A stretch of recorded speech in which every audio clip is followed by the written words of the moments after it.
Doctora, sea usted bienvenida Gracias, a esta nueva emisión de Un Café Político. Te vas Gracias. educando también en una política que no tiene que ver con la política tradicional. ¿Cómo y cuándo lo conoció? Después del fraude del 2006, que estuvimos en Reforma. La Cuarta Transformación es esa primavera que no pudieron detener. Pues que fuimos protagonistas de un momento histórico inigualable. ¿México está listo para tener una presidenta?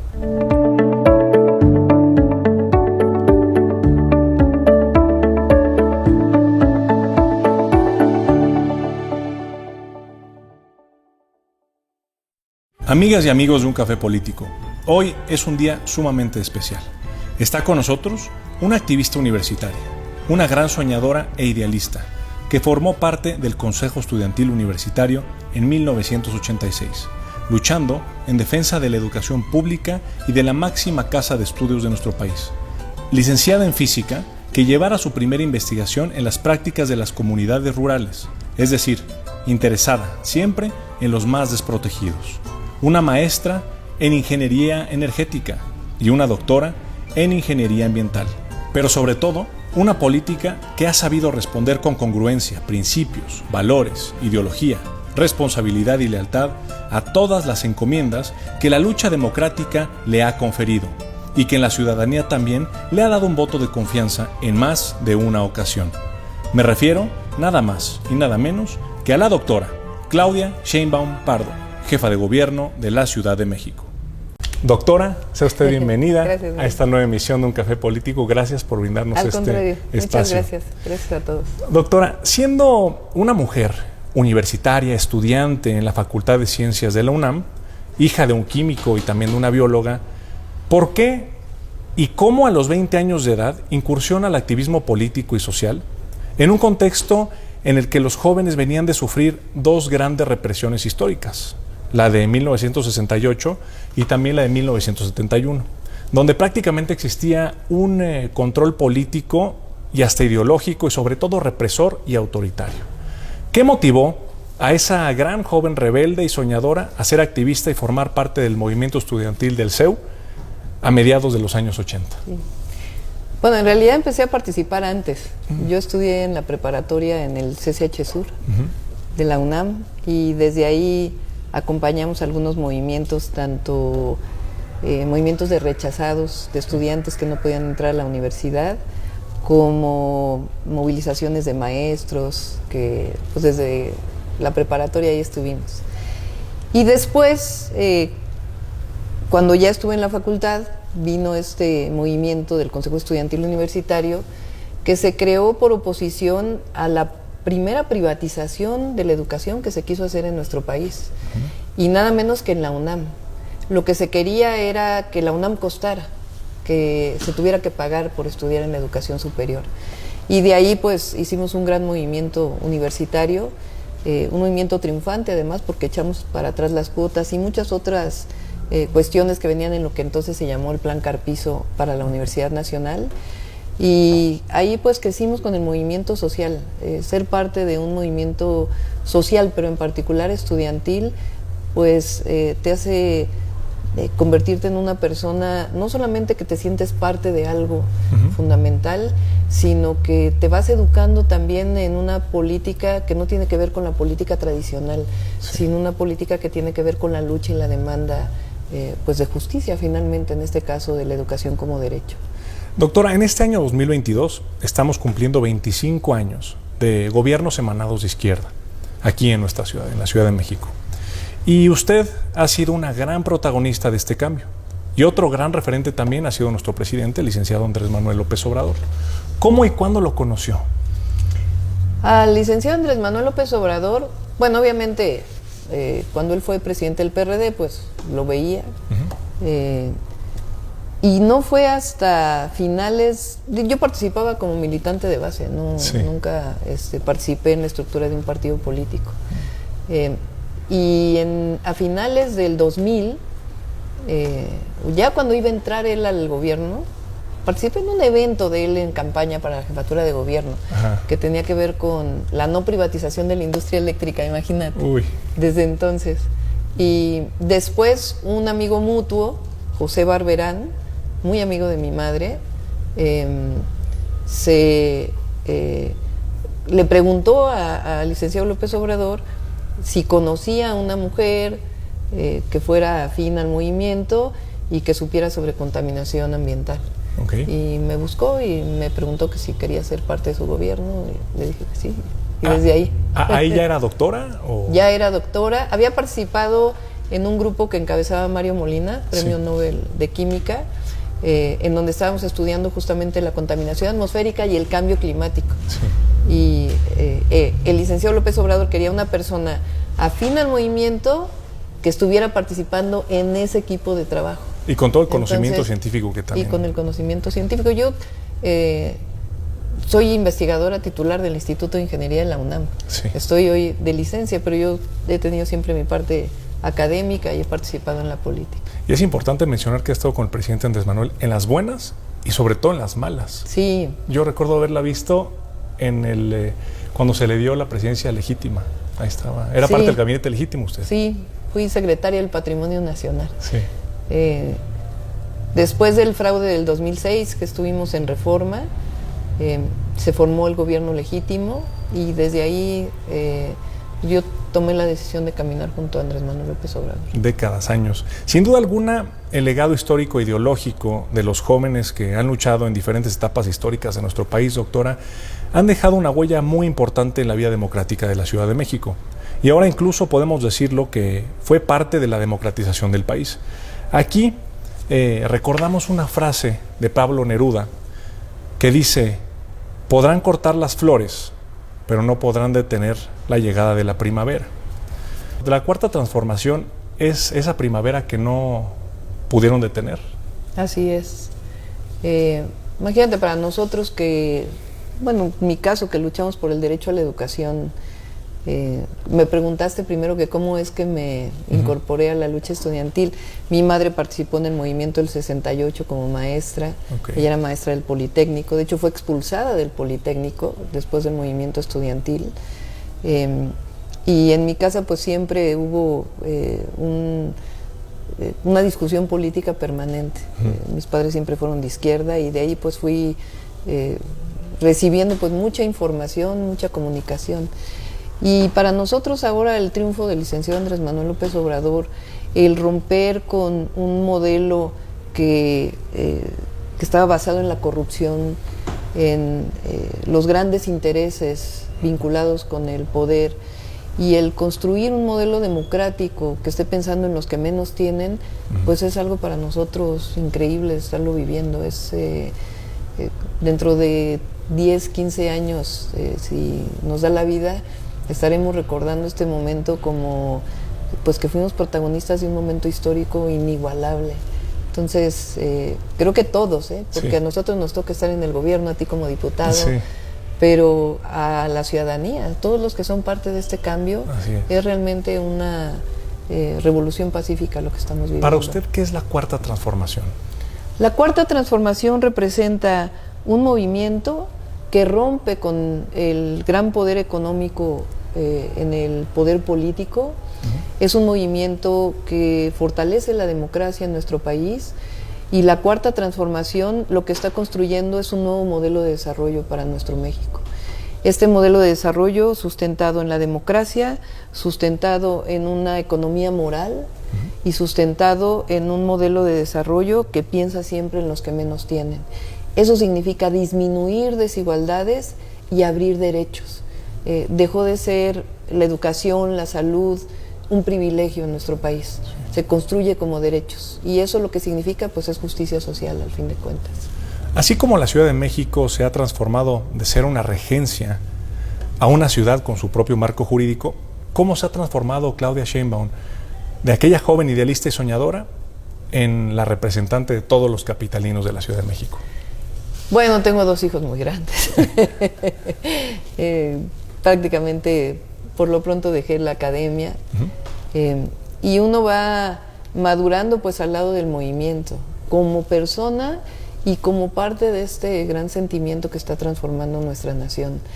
Yo realmente me siento pues muy privilegiada de estar viviendo este momento histórico, y además privilegiada de conducir pues los destinos de la Ciudad de México. Entonces, pues es un proceso en donde vas cambiando y vas cambiando para bien y vas construyendo y siempre, siempre, siempre pegada al piso. O sea, lo que uno no puede hacer en estos puestos es volarse y dejar de ser ciudadano. Yo le digo a mi equipo que se tiene que gobernar como ciudadanos, que cuando sales de tu casa tienes que ver el bache, tienes que ver la lámpara que no funciona, porque en el momento que dejas de ver eso, dejas de ver cómo mira el ciudadano. Y sin lugar a dudas, doctora, la Ciudad de México hoy, los números no fallan, es una de las ciudades más seguras de nuestro país. ¿Qué ha hecho la jefa de gobierno para que la Ciudad de México sea una de las ciudades más seguras de nuestro país en estos momentos?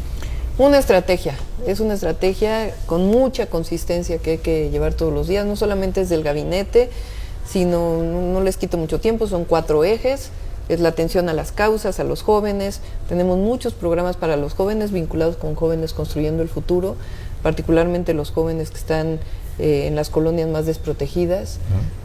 Hay un programa que se llama Pilares, creamos una nueva universidad pública, la Universidad Rosario Castellanos, que tiene 31,000 jóvenes estudiando. Entonces, atención a las causas siempre por encima de todo. Lo segundo es, le llamamos más y mejor policía. La policía le subimos 45% su salario, estamos haciendo una carrera policial, estamos rompiendo con la corrupción interna.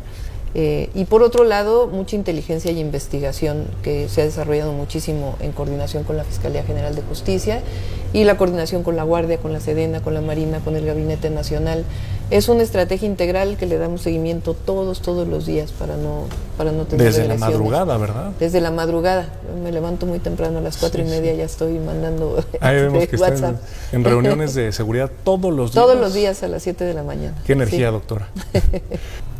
Hoy las mujeres son grandes protagonistas del cambio político y actualmente existen 7 gobernadoras y es altamente probable que en los próximos días tengamos a más mujeres enfrente de los gobiernos estatales. Es decir, que una buena parte de nuestro país estará gobernado por mujeres. ¿Cómo se ha transformado la lucha política y la lucha de las mujeres por acceder a estos cargos, a los cargos más importantes de la vida pública? ¿Qué significa esto para la lucha por la igualdad sustantiva, doctora? Es importantísimo. No puedes hablar de transformación si no hablas de las mujeres. Yo decía el día de ayer en un evento que tuve con mujeres que apenas son 64 años de que se hizo el voto de las mujeres. 64 años, que tuvo que haber un cambio constitucional para que las mujeres votaran. Sí. En 1972 fue la primera conferencia de mujeres de Naciones Unidas. Y nuestro país creo que está cambiando radicalmente en este sentido. Por supuesto que hay mucho por hacer, pero las mujeres son parte de la transformación de México. Sí, claro que la lucha feminista o la lucha de las mujeres por los derechos de las mujeres no lo es todo, pero no puede haber transformación si no se lucha por los derechos de las mujeres. Doctora, con una gran parte de los estados gobernados por mujeres, ¿México está listo para tener una presidenta? Claro que está listo para tener una presidenta. Yo creo que esta la pregunta no debería de hacerse, ¿estás de acuerdo? Sí. O sea, el mundo está preparado para todas las astronautas que pueda haber. México está preparado para ingenieras, para abogadas, para profesoras, para cualquier profesión, para diputadas, para senadoras, para una secretaria de Seguridad Pública mujer que conduce los destinos de nuestro país en materia de seguridad. Y por supuesto que la presidencia también está preparada en México para una mujer. Y además es posible, es factible y se puede hacer. Siendo usted egresada de la universidad pública, docente e investigadora, además de haber emanado de una lucha política que reivindica el derecho de la educación, ¿qué ha hecho como jefa de gobierno para garantizar que todos los jóvenes, hombres y mujeres, sin importar su estado o condición social, puedan tener acceso a la educación pública y gratuita? Pues justamente esto, creamos 2 universidades. El presidente López Obrador, cuando fue jefe de gobierno, creó la Universidad Autónoma de la Ciudad de México. Sí. Y nosotros hemos creado 2 universidades que ahora estamos por consolidar. Una se llama Instituto de Educación Superior Rosario Castellanos, tiene 5 planteles, 23 carreras, 4 maestrías, un doctorado, varias especialidades, y hay más de 31,000 jóvenes ya estudiando de manera presencial, a semidistancia y a distancia. Es un modelo educativo muy creativo y estamos hoy fortaleciendo la carrera docente para fortalecer la universidad. Y por otro lado hicimos la Universidad de la Salud, que tiene los dos objetivos: fortalecer el sistema de salud pública de nuestro país, sí, y al mismo tiempo pues abrir la posibilidad de que los jóvenes estudien medicina. La Ciudad de México es sin duda alguna una ciudad innovadora y de derechos, doctora. Sin duda, esta ciudad es también progresista. Durante su gobierno se ha impulsado iniciativas para garantizar los derechos humanos de cuarta generación, tales como el caso del Internet gratuito, algo que pocas ciudades en el mundo lo tienen. ¿Cómo logró esta realidad? Pues con mucho trabajo y un equipo que tiene el conocimiento para hacerlo. Yo creo que en el gobierno tiene que combinarse convicción, deseo de servicio público y conocimiento. Y lealtad al proyecto, y por supuesto lo que nosotros decimos: no robar, no mentir y no traicionar al pueblo. Pero este equipo es un equipo de jóvenes con mucho conocimiento, que no es que se lo dejó a una empresa privada, sino que dijo: se puede hacer de esta manera. Se han tendido cerca de 26 kilómetros de fibra óptica en la ciudad. Entonces cada poste de las cámaras de la ciudad, 14,000 postes, que además se han renovado las cámaras, es un punto de Wi-Fi o Wi-Fi gratuito. Estamos ahora poniendo internet gratuito en todas las escuelas públicas, en el Instituto de Educación Media Superior y en las universidades, y en alrededor de 3,500 unidades habitacionales. Entonces vamos a cumplir 33,000 puntos en la ciudad de internet gratuito, y la ciudad que le sigue es Moscú, que tiene 19,000. Ahí nomás. Ahí nomás. Doctora, seguramente el próximo jefe o jefa de gobierno está viendo esta entrevista. ¿Qué mensaje le daría y qué le aconsejaría para que la Ciudad de México siga creciendo como hasta ahora? Esa es una buena pregunta. Yo creo que para cualquier gobernante es convicción, amor al pueblo, deseo de transformación, ser parte de este México progresista que quiere cambiar a México para disminuir desigualdades, o que está cambiando a México para disminuir desigualdades, y querer a la ciudad, querer llamar a la ciudad. Y por último, doctora, ¿qué mensaje le envía al relevo y al refuerzo generacional? Porque usted es parte del relevo generacional, pero también a ese refuerzo y a los jóvenes. Pues es muy importante. A mí me tocó vivir en una generación y tomé la decisión de no ver pasar la historia desde la ventana. Participar. Tenemos que participar. La política es parte de todos y de todas. La política no es de los políticos. La política se hace para transformar. Y como jóvenes es una invitación a ser parte de la transformación, a que no dejemos que otros decidan por nuestro país. Nuestro país y nuestro México, nuestra gente, lo que requiere es de que siga este empuje de la transformación, y para eso están las y los jóvenes. Y usted ha roto muchos paradigmas. ¿Qué mensaje le envía a esas mujeres para que se animen a salir y a llegar a ese éxito al que cualquier mujer puede llegar a lograr, como usted ha sido ese gran ejemplo? Pues creo que cada mujer en nuestra historia hay una guerrera, y hay que salir adelante. Por supuesto que tiene que haber políticas públicas para que permitan que las mujeres podamos salir adelante, porque hay mujeres que no tienen la condición económica, que no tienen la condición social para poderlo hacer. Hay mucho mayor discriminación, inclusive en la ciudad, para mujeres indígenas. Entonces tenemos que generar las condiciones para ello. Pero también la violencia hacia las mujeres, el machismo, ha provocado que las mujeres sintamos que no podemos, y todo lo contrario. Todo lo estamos contrario. Las mujeres. Doctora, muchísimas gracias por su tiempo. Al contrario, gracias. Esta fue una gran emisión de Un Café Político con la doctora Claudia Sheinbaum, jefa de gobierno de la Ciudad de México. Doctora, muchas gracias por su tiempo. Al contrario. Que esté muy bien. Gracias.